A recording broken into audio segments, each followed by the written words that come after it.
Absolutely. So you mentioned a lot of great people that you worked with. Can you just tell us some of your favorite memories, your fondest memories of some of the great talents that you've worked with?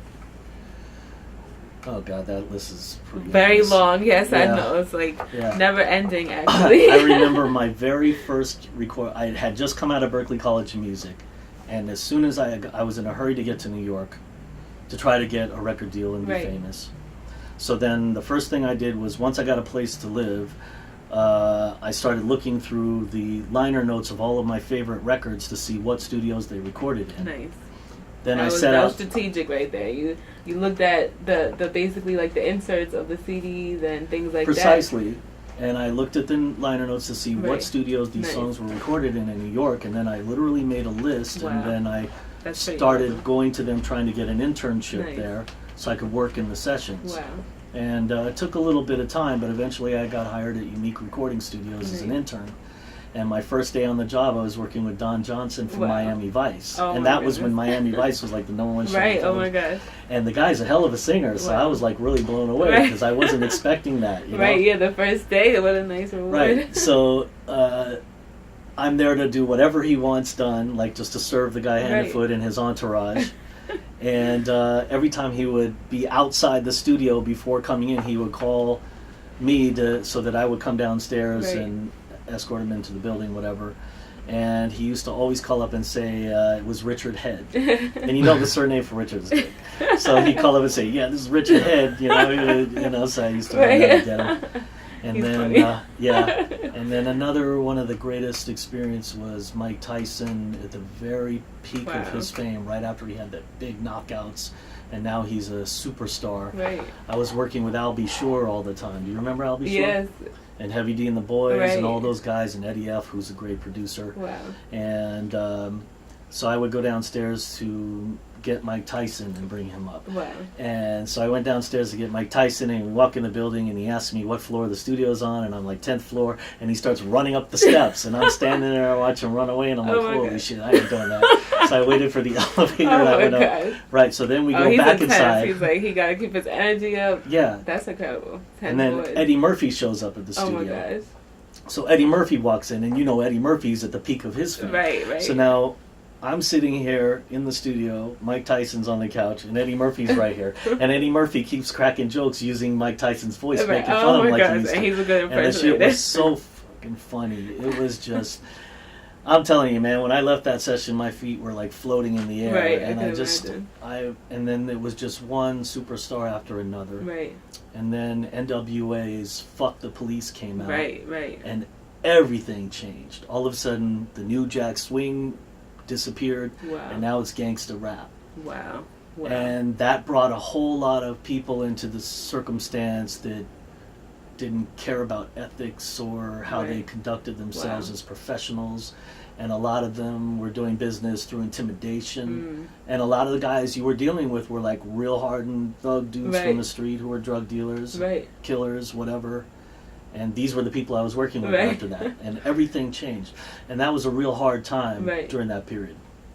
And I was working with Vincent Davis, who at the time was Keith Sweat's manager. Right.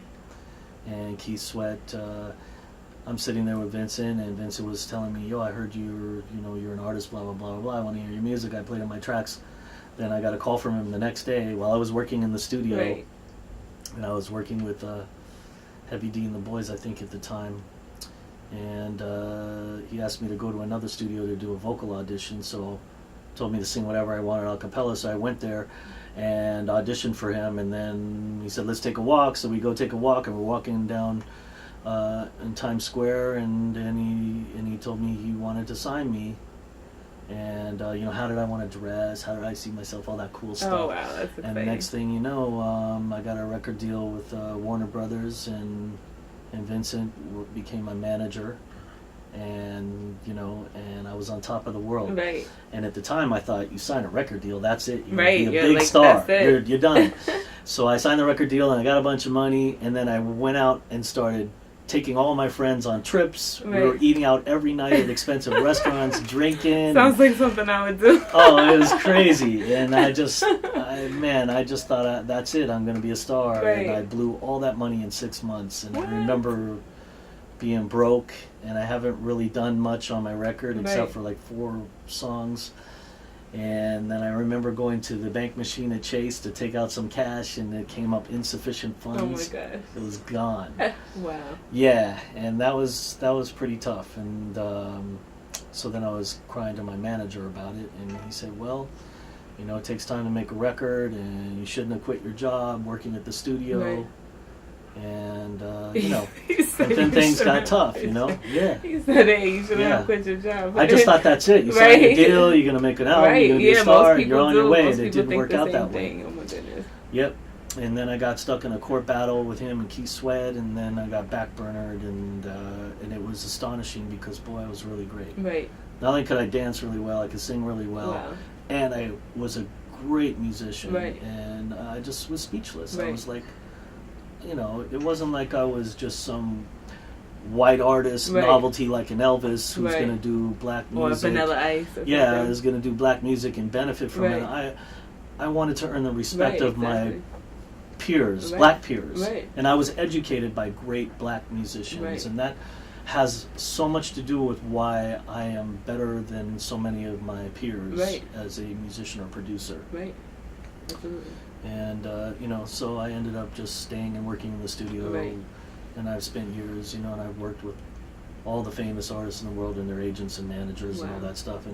And though I never achieved fame, I'm in a very happy place now because I love what I do. Right. And I'm happily married, and you know, that's really and I'm still in it, and I'm pretty much set for life, and I have nothing to complain about. Right, no, that's exciting. What was the greatest lesson that you learned from that experience? You know, was it the financial aspect, the lawyers, the courts? What was All the of big the above. takeaway? All of the above. When I signed the deal, I thought, that's it, you're going to be a star. Right. I didn't know that could mean nothing, which it did.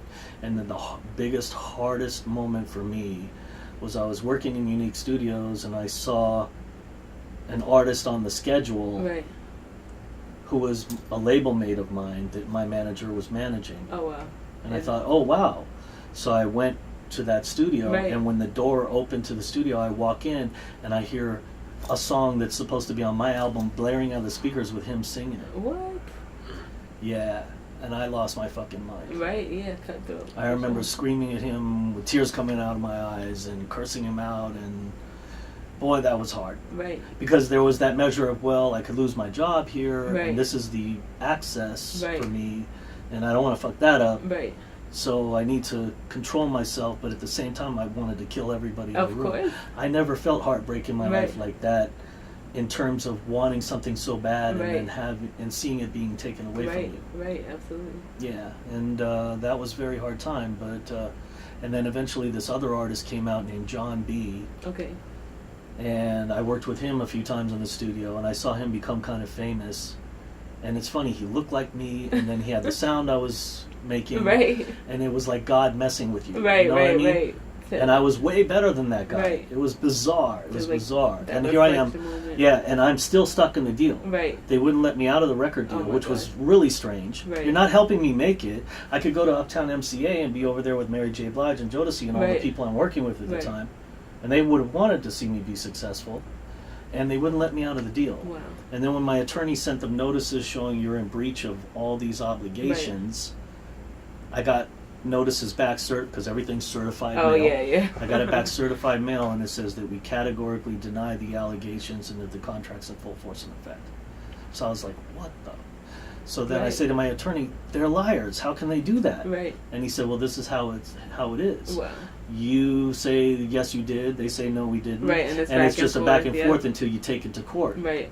So then I'm like, well, then let's take it to court. He's like, well, you need a litigation attorney. Okay, well, how much is that? $375 an hour. Wow. And they charge you from when they leave their office, not Oh when yeah. they show up at court. Oh yeah. And I'm looking at the picture here, and I'm thinking, holy shit, that's like $5,000, and I blew all the money I had. I don't have the money, and I'm stuck. Right. Yeah. I can imagine. Because Warner Electra has attorneys on staff Right. who are going to go in there and beat the shit out of me. Right. And they're gonna be able to. They're just afford going to that. wail on me, Right. you know what I'm Yeah, saying? definitely. And can I afford to fight them like 5 days in a row in court. Yeah, no, please. No. That money And that's where they got me, and that was the big lesson, was it doesn't matter that you had the contract that's 90 fucking pages long. It doesn't matter that you're with the biggest manager in the world, Right. because Vincent was Keith Sweat's manager, Right. and at that time Keith Sweat was the biggest artist in the world, bar none. Right. I mean, he dominated in sales, he dominated in radio play, Right, he dominated in performances. concert Right. sales. The guy was on top of the world, and that's his manager right there. He has all the juice, and it just went bad. I don't know. It was like being madly in love with some Right, girl, and she right. dumps you, and you beat your head against the wall for years trying to figure out Right, why. right. And it was like that kind of thing.